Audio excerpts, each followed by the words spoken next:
Kami bersyukur untuk kasih-Mu yang begitu luar biasa di dalam kehidupan kami. Kami merasakan pertolongan Tuhan yang ajaib yang setiap hari kami alami. Sebab itu kami bersyukur, sebab itu pagi hari ini kami datang bersyukur, menyembah-Mu, dan kami tahu hari ini kami semuanya pasti diberkati. Terima kasih untuk firman-Mu yang Kau sudah berikan bagi kami. Hari ini kami percaya di saat kami belajar daripadanya, kami akan mendapat satu hal yang baru. Kami akan mendapat sebuah berkat pewahyuan yang baru bagi kami untuk bisa menjadi pribadi yang lebih baik. Untuk hidup kami bisa jadi berkat. Terima kasih Tuhan untuk firman-Mu di dalam nama Tuhan Yesus. Mari jemaat Tuhan yang siap untuk bersama dengan saya belajar dari firman Tuhan. Sama-sama kita mau katakan amin, amin, amin, amin. Puji Tuhan Bapak Ibu Saudara. Saya bersyukur sekali untuk kesempatan bisa melayani saudara. Selamat pagi, shalom. Dan saudara boleh bantu saya tulis di live chat, Tuhan Yesus dahsyat, Tuhan Yesus dahsyat, Tuhan Yesus dahsyat. Karena saya percaya saat kita perkatakan itu maka kita akan mengalaminya di dalam kehidupan kita. Puji Tuhan Bapak Ibu Saudara. Saya bersyukur sekali kembali kita bisa menutup minggu bersama. Dan minggu besok saudara akan dilayani oleh Pastor Roni Daud Simeon dan Pastor Sumiati Supit yang melayani kita. Saya percaya saudara semuanya pasti diberkati. Akan ada ibadah yang sangat spesial sekali, yaitu ibadah kesembuhan. Lalu juga ada ibadah pujian penyembahan bersama dengan Pastor Roni Daud Simeon yang saya yakin akan sangat memberkati jemaat Tuhan. Sebab itu saya mengundang setiap saudara, ajak teman-teman, ajak keluarga untuk bisa beribadah bersama, memuliakan nama Tuhan, memuji nama Tuhan. Dan saya yakin kita semuanya pasti diberkati oleh Tuhan. Puji Tuhan Bapak Ibu Saudara. Saya mengajak setiap saudara sekarang untuk boleh ajak teman-teman untuk bisa mengikuti doa pagi ini supaya kita bisa diberkati lewat firman Tuhan. Bapak Ibu, jangan lupa mulai Senin kita akan live bukan dari ruangan ini, tetapi kita akan live langsung dari Tanah Perjanjian. Ya, tentunya dari Mesir dulu, lalu kita akan lanjut ke Israel. Bapak Ibu Saudara, ada juga beberapa nanti doa pagi saya harus dari airport Bapak Ibu, karena memang perlu perjalanan yang panjang menuju ke sana. Tentunya bukan airport Jakarta, tapi mungkin airport dari Abu Dhabi dulu. Kita akan doa pagi di sana, kita akan belajar firman Tuhan, saya akan menyampaikan firman Tuhan. Tapi tentunya nyanyinya nggak bisa di sana, ya, karena juga membutuhkan waktu, membutuhkan alat-alat yang terlalu banyak. Jadi nyanyinya saya akan bawa dari Surabaya, saya akan ulang dari beberapa doa pagi yang lalu. Lalu kita akan mengadakan ibadah khotbahnya dari sana Bapak Ibu Saudara, pesan-pesan firman-Nya dari sana, dan saya percaya ini akan sangat memberkati saudara semuanya. Puji Tuhan Bapak Ibu Saudara, selama 2 minggu ke depan kita akan berhenti dulu dari Lukas 6, tetapi kita akan belajar dari kebenaran firman Tuhan sesuai dengan konteks di sana. Nanti kalau saya live dari Mesir, kita akan ambil khotbah dari Mesir. Kalau kita live dari Tanah Perjanjian, ya, kalau kita live dari beberapa tempat, ya, seperti tempat kuburan Yesus, seperti beberapa tempat yang lainnya yang nanti saudara akan lihat. Saya percaya saudara nanti akan diberkati, ya. Jadi saya berdoa dimanapun saudara berada, pasti saudara ini diberkati, pasti saudara dijamah Tuhan, pasti saudara mengalami Tuhan secara luar biasa dalam kehidupan saudara. Mari kita buka Lukas pasal yang ke-6, ayat yang ke-12 sampai ayatnya yang ke-16. Hari ini kita akan belajar bersama-sama bagaimana Tuhan Yesus memanggil 12 rasul. Bapak Ibu Saudara, karena kita tahu ya bahwa Tuhan Yesus tidak langsung rasul-rasul ini semuanya dipanggil, tetapi melalui begitu banyak proses. Seperti disuruh mengikuti dulu, ya, disuruh seperti Simon Petrus disuruh mungkin jadi asisten Yesus dulu, baru dipilih menjadi rasul, ya, karena tentunya beda yang namanya murid dari rasul. Muridnya Yesus banyak, ya, muridnya Yesus itu ratusan, tetapi saudara dan saya harus tahu rasulnya hanya 12. Dan itu yang membedakan Bapak Ibu Saudara. Jadi kita nggak boleh sembarangan bilang ini adalah rasul, karena rasul hanya ada 12. Dan kita tahu bahwa di saat yang namanya Yudas meninggal bunuh diri, dia tidak lagi jadi rasul, digantikan oleh Matias. Tetapi Matias tidak berbuah, dan akhirnya saya yakin bahwa rasul yang ke-12 kita tahu itu adalah sebenarnya Rasul Paulus. Karena kita tahu bahwa Rasul Paulus benar-benar melakukan begitu banyak hal, bagaimana membangun gereja-gereja yang sampai hari ini kita belajar daripadanya. Dan saya percaya bahwa hari ini kita akan diberkati lewat rasul-rasul ini, dan bagaimana Tuhan Yesus memanggil mereka. Mari kita baca dengan suara yang keras, 1, 2, 3. Pada waktu itu pergilah Yesus ke bukit untuk berdoa, dan semalam-malaman ia berdoa kepada Allah. Ketika hari siang, ia memanggil murid-muridnya kepadanya, lalu memilih di antara mereka 12 orang yang disebutnya rasul. Simon yang diberinya nama Petrus, dan Andreas saudara Simon, Yakobus dan Yohanes, Filipus dan Bartolomeus, Matius dan Thomas, Yakobus anak Alfius dan Simon yang disebut orang Zelot, Yudas anak Yakobus dan Yudas Iskariot yang kemudian menjadi pengkhianat. Yang percaya sama-sama kita katakan amin. Wah, jadi hari ini kita akan belajar bersama-sama dari pemilihan 12 rasul. Sama-sama tulis di live chat, belajar dari pemilihan 12 rasul. Karena tentunya Tuhan Yesus ya memilih 12 rasul ini bukan sembarangan, tetapi Tuhan Yesus juga harus melewati proses doa yang sangat panjang untuk memilih 12 rasul ini. Jadi hari ini kita akan belajar 3 pelajaran yang saya dapatkan dan kita akan belajar sama-sama tentang bagaimana saudara dan saya bisa belajar dari pemilihan 12 rasul ini. Yang pertama, secara cepat kita baca di ayat 12, dikatakan pada waktu itu pergilah Yesus ke bukit untuk berdoa dan semalam-malaman ia berdoa kepada Allah. Saudara, yang pertama yang saya pelajari dari pemilihan 12 rasul ini, yaitu setiap keputusan harus disertai dengan doa.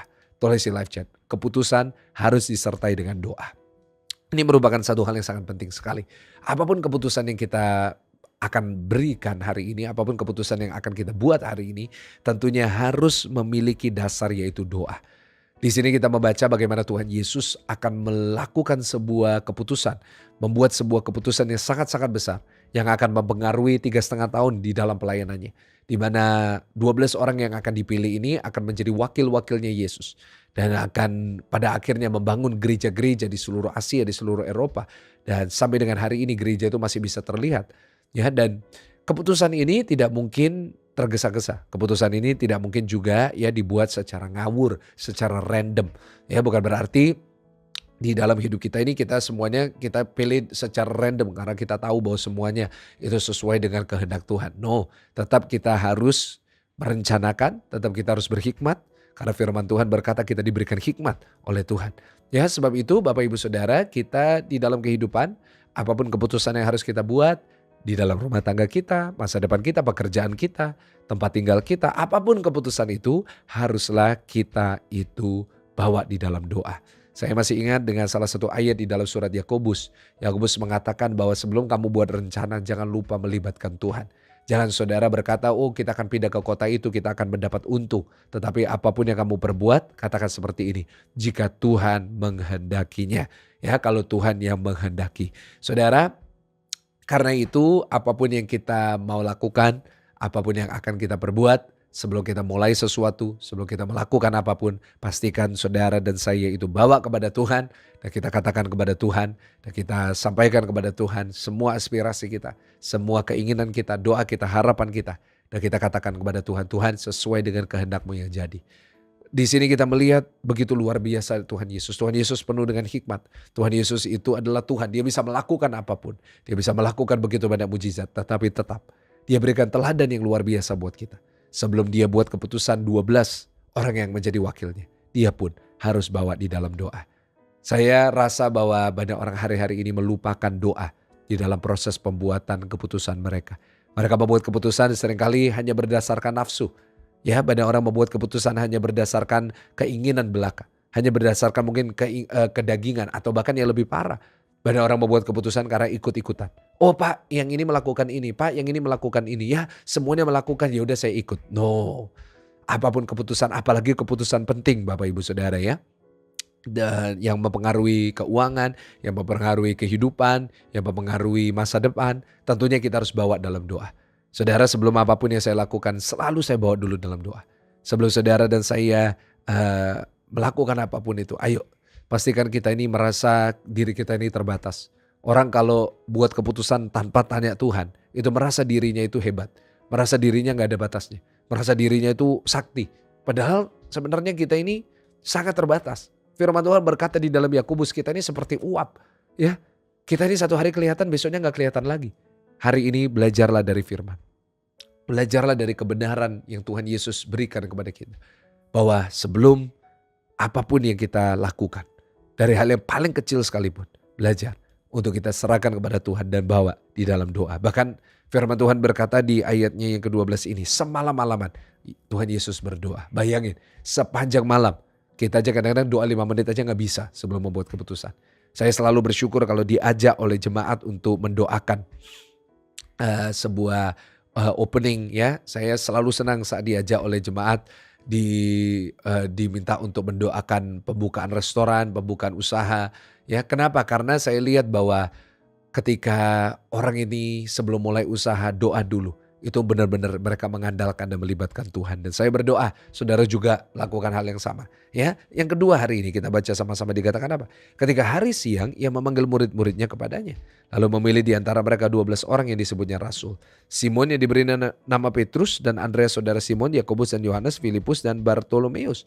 Di sini kita lihat bahwa ada nama yang familiar yaitu Simon, yaitu Petrus. Ya, di sini kita lihat bahwa orang-orang yang dipilih ini kita akan kenali selama beberapa minggu ke depan. Ya, di dalam Injil Lukas ini banyak cerita secara detail karena dia seorang dokter. Dan salah satunya yang kita sudah belajar secara detail adalah Petrus. Petrus sudah mengikut Yesus, meninggalkan semuanya dan akhirnya dia dipilih menjadi rasul. Sebelumnya dia mengikuti hanya menjadi murid. Nah, dari sini kita belajar yang kedua, bahwa Tuhan memilih orang yang mau berkorban. Tulis di live chat, orang yang mau berkorban. Dari sini saya belajar yang pertama, setiap keputusan harus disertai dengan doa.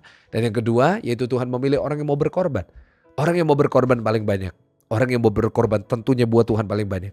Justru orang yang seperti itu yang akan dipilih dan dipakai oleh Tuhan. Itu yang saya suka tentang Petrus. Petrus meninggalkan segala sesuatu untuk mengikut Tuhan Yesus. Tentunya dia seorang nelayan, dia punya perahu. Dia seorang mungkin pengusaha ikan yang cukup besar. Karena itu banyak orang yang mengikuti dia, karena itu dia punya banyak teman.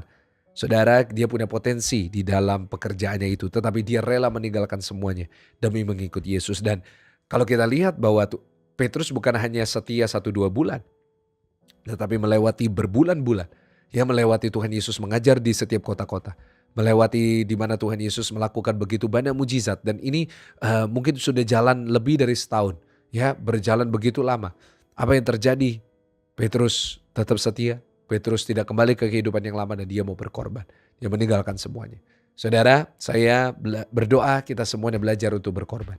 Jadilah orang Kristen yang suka berkorban. Jadilah orang Kristen yang suka untuk memberi. Jadilah orang Kristen yang suka untuk kehilangan sesuatu. Untuk hidup kita bisa dipakai oleh Tuhan. Ya, kalau hidup kita gak pernah kehilangan apapun, kita gak pernah berkorban sebenarnya. Kalau kita hidup gak pernah kekurangan atau gak pernah kehilangan apapun, ya tentunya itu namanya bukan pengorbanan, tetapi namanya kita mau menang sendiri, kita mau senang sendiri. Padahal itu gak pernah diajarkan oleh firman Tuhan. Sebab itu saya mengajak setiap Bapak Ibu Saudara, ayo sama seperti Simon Petrus belajar untuk setia, ya belajar untuk mau berkorban. Karena orang yang mau berkorban itu juga setia. Dan orang yang setia juga pasti mau berkorban. Itu adalah satu paket. Sebab itu doa saya kepada Tuhan adalah setiap saudara yang mengikuti ibadah ini, saudara bisa menjadi orang-orang Kristen yang mau berkorban. Sama seperti Petrus, sama seperti yang kita belajar di ayat yang ke-15, yaitu yang namanya Matius. Nah, kita tahu bahwa Matius adalah seorang pemungut cukai, seorang yang sangat luar biasa. Ya, dia meninggalkan semua kekayaannya. Saya sebut dia luar biasa karena mungkin dia pintar dalam mencari uang. Ya, mungkin posisinya sangat tinggi.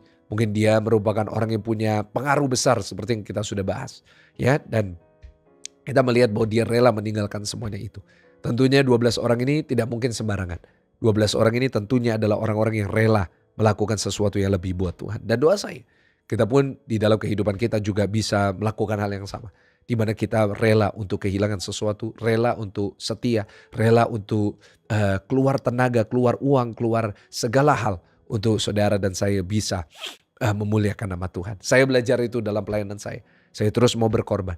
Saya seringkali mengorbankan kesenangan saya seringkali mengorbankan tenaga saya, mengorbankan uang saya tentunya untuk Tuhan pakai hidup saya. Karena itu saya berdoa, saudara juga mengikuti teladan saya, teladan Petrus, teladan Matius. Ayo kita rela kehilangan sesuatu untuk memuliakan nama Tuhan, untuk mengikut Tuhan. Dan yang terakhir Bapak Ibu Saudara, kita lihat di sini Matius dan Thomas, Yakobus, anak Alfeus dan Simon yang disebut orang Zelot. Saudara harus tahu bahwa orang Zelot merupakan orang yang sangat pintar sekali. Nah, saudara jangan saudara berpikir orang Zelot ini adalah sebuah suku Bapak Ibu Saudara ya. Tetapi sebenarnya kalau saudara lihat Zelot ini adalah orang-orang yang fanatik sekali. Ya, orang-orang yang punya pendidikan yang sangat tinggi sekali.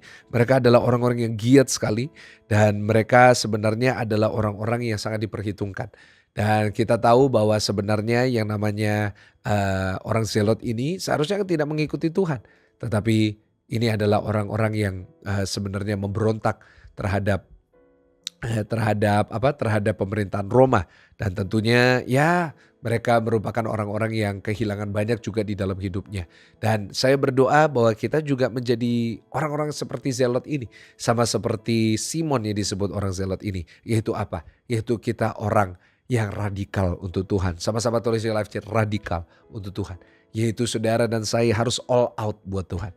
Ya, kita harus benar-benar ya kembali seperti Kristen zaman dulu. Sekarang kekristenan mengalami kemerosotan. Di mana kita Kristen yang nyaman, kita Kristen yang ya mau enaknya, kita maunya dilayani. Kita jadi orang Kristen ya yang maunya ya semuanya disediakan buat kita. Oh, tetapi orang Zelot enggak. Simon orang Zelot ini kelompok dari orang-orang yang all out, radikal, ya. Dan saya berdoa kita kembali seperti zaman dulu. Kalau seingat saya dulu sebelum saya jadi pendeta, Kristen itu radikal sekali. Wah, bagi traktat, saya masih ingat zaman dulu bagi traktat ya, terus wah kalau mengadakan ibadah-ibadah itu selalu penuh, wah selalu nggak peduli ada AC nggak ada AC, nggak peduli ada fasilitas, wah kita cari Tuhan, ya kita all out kalau nyanyi, kalau muji Tuhan, kalau catat firman, dulu beda semangatnya. Ya, orang Zelot ini wah merupakan orang yang semangat, punya drive, dia radikal untuk pemberontakan untuk terhadap orang-orang Roma, tetapi pada akhirnya dia mengalihkan ya, semangatnya itu, radikalismenya itu dalam mengikut Tuhan Yesus. Bukan berarti saudara dan saya itu jadi orang radikal secara negatif, tapi kita ini benar-benar all out buat Tuhan. Ya, saat kita ibadah, all out kasih yang terbaik. Saat kita cari Tuhan, doa pagi, kasih yang terbaik. Jangan sambil setengah-setengah ngantuk. Ya, tapi sungguh-sungguh, ayo kita cari Tuhan. Saat kita belajar firman, kita sungguh-sungguh 100% dengar firman. Jangan kita distract dengan hal-hal yang lain. Doa saya, saat saudara dan saya menjadi orang-orang Kristen yang radikal, maka Tuhan juga akan pakai kehidupan kita. Saya belajar bahwa saya harus jadi orang yang radikal di pelayanan. Ya, saya radikal di dalam melayani Tuhan. Bahkan saya nggak pernah kenal kata capek. Sampai suara saya habis pun saya akan melayani. Kenapa? Karena Tuhan sudah radikal untuk saya. Tuhan sudah memberikan segalanya, all out buat saya. Tuhan Yesus itu di atas salib, all out. Semuanya dikasih, semuanya dikorbanin. Apalagi hari ini, ayo kita harus jadi seperti Yesus. Di mana kita radikal untuk Dia, kita all out buat Tuhan. Dari segi kekuatan, dari segi pengorbanan kita harus all out buat Tuhan. Dan saya berdoa, sama seperti 12 rasul ini, Tuhan juga bisa pakai kehidupan kita secara luar biasa. Turunkan kepada saudara. Terima kasih untuk berkat firman-Mu hari ini Tuhan. Kami percaya, kami diberkati. Berkat dari Allah Bapa, Allah Putra, Allah Roh Kudus memberkati jemaat Tuhan mulai hari ini. Sampai selama-lamanya di dalam nama Tuhan Yesus. Yang sudah diberkati Tuhan, sama-sama kita katakan. Amin. Puji Tuhan Bapak Ibu Saudara, senang sekali bisa melayani saudara. Dan saya mengajak setiap Bapak Ibu yang saya kasihi untuk bisa ikut bersama dengan saya di ibadah minggu besok. Ada Pastor Sumiati Supit dan Pastor Roni Daud Simeon melayani saudara. Dan jangan lupa nanti hari Senin kita akan ibadah bersama-sama live dari Abu Dhabi, dari Mesir, dan dari Israel. Nanti saudara bisa ikuti. Yang pasti ajak teman-teman, ajak semua keluarga. Kita spesial, kita live dari sana. Dan saya percaya kita semuanya diberkati Tuhan. Tuhan Yesus menyertai saudara semuanya. Selamat beraktivitas. Haleluya. Amin.